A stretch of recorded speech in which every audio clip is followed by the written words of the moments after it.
And good morning, everyone. Welcome back to day two. So here at the Hog Foundation, as Christy mentioned, that I head up, we've been around for 80 years. So for 80 years, we've been improving the mental health for all Texans. And it is truly an honor to be a part of the Judicial Commission on Mental Health. Now we have a real treat for you. I'm especially honored to introduce our first lived experience expert because Kevin Garrett was a Hog Foundation Fellow.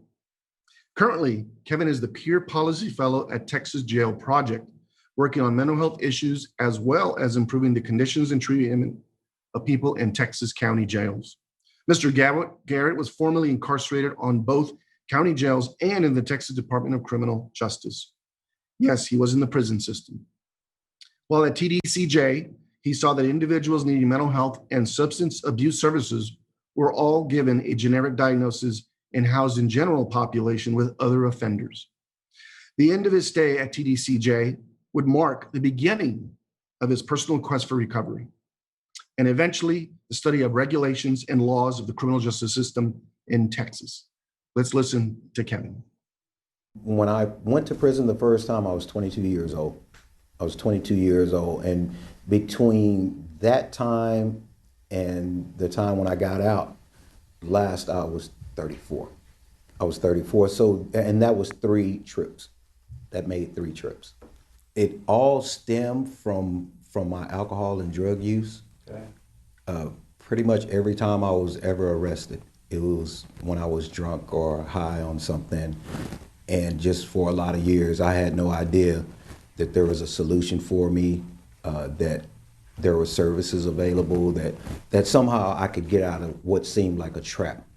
And another unfortunate thing about certain Texas prisons, because there are so many, if you have a high school diploma and the prison system or the prison unit that you were on is not near a community college, then there was nothing available for you in terms of education. So I spent a good deal of my time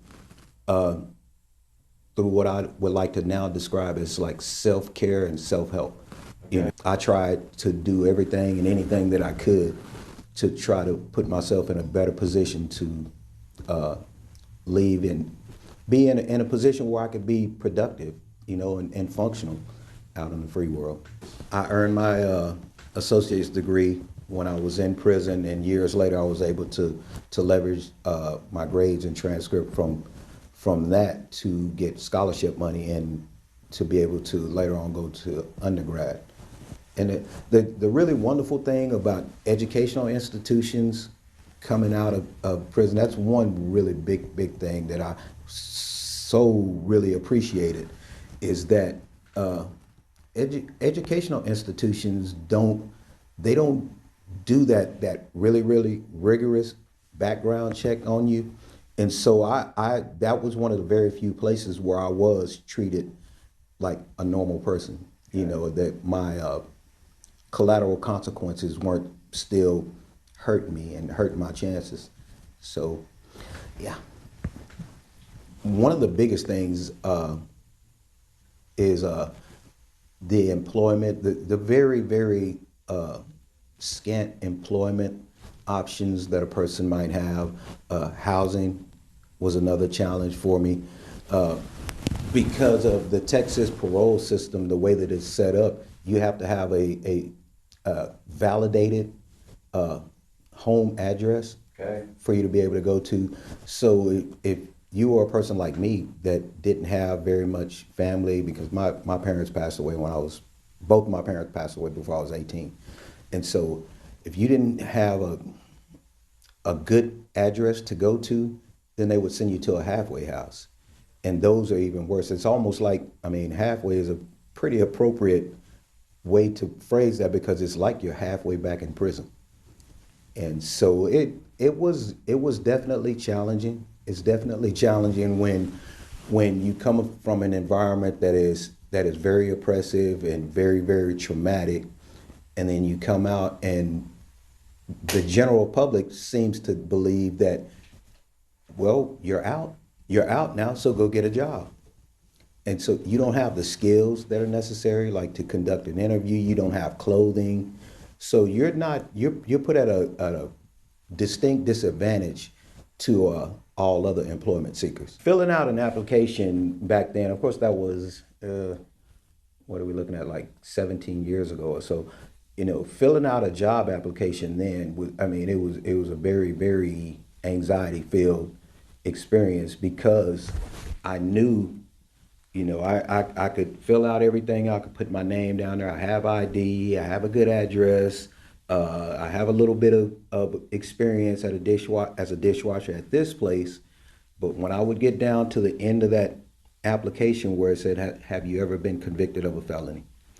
And I would be trembling, because I wanted to be open and honest, but I also knew that might preempt me from even getting an interview. And that's what the thing that I needed. I always believed that if I could get face-to-face time with the decision maker, that I could be able to present myself and present my story in a way to let them know that, hey, I made mistakes and I'm not that guy anymore.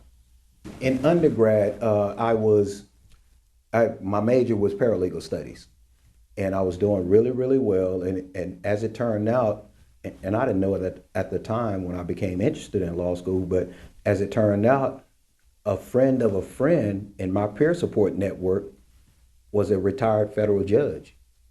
And so I heard about him, and so I talked to him. And at this time, I had some clean time under my belt. I was starting to gain some traction out here. I had my own apartment, those kind of things. And I asked him, I asked him candidly, what do you think my chances are to go to law school?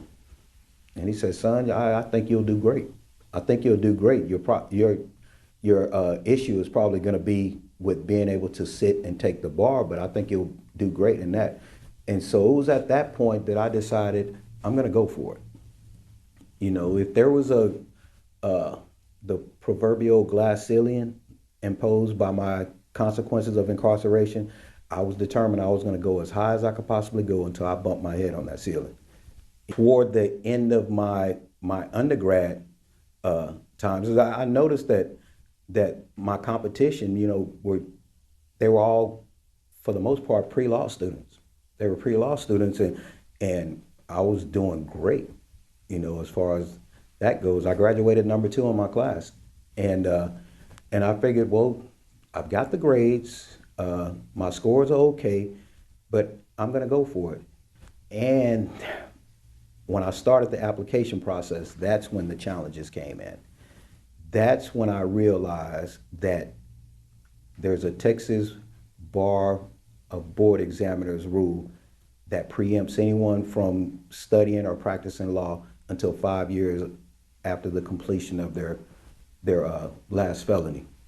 Well, I didn't know anything about that, and I'd already started the process, so I decided, you know what, I'll apply to other law schools. And I applied to a couple of law schools outside of Texas, and the Oklahoma City University School of Law accepted me. They accepted me right away, and they were aware, because I had to be upfront about my background and everything. And the application process is very similar to a background check that the bar does. Today I work in public policy work.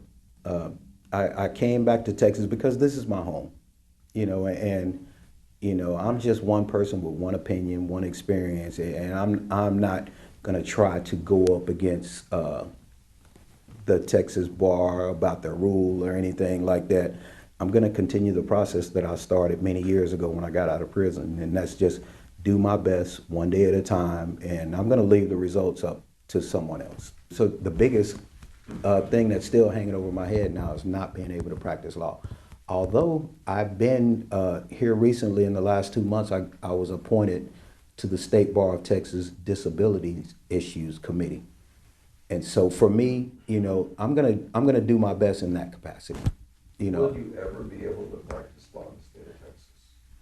I have until November of 2022, and that will be 5 years after the completion of my last felony.